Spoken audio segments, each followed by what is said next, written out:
Magandang araw. Ako nga pala si Charot, wala pa akong pangalan.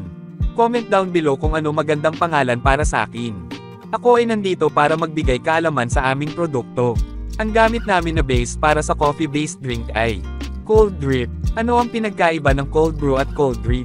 Ang cold brew, hindi tulad ng regular na mainit na kape. Ang cold brew ay gumagamit ng oras sa halip na init upang kunin ang mga oil at caffeine mula sa mga butil ng kape. Ginagawa ito gamit ang isang pamamaraan ng paglulubog kung saan ang mga coffee grounds at malamig na tubig ay iniiwan upang ice-dip sa loob ng mahabang panahon. E ano naman ang cold drip?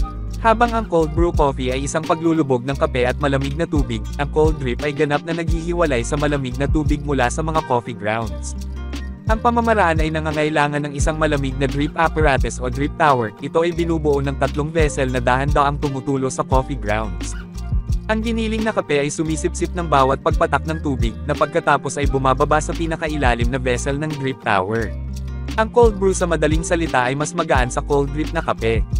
Ang cold brew coffee ay mas madaling maka-achieve floral flavor depende sa flavor profile ng beans kumpara sa cold drip coffee na may posibilidad na magkaroon ng mas buo, mas mabigat na body, mas maikling oras ng paghahanda at gumagamit ng mas kaunting coffee grounds. Gayunpaman ang cold brew na kape ay madaling gawin sa bahay nang walang espesyal na kagamitan.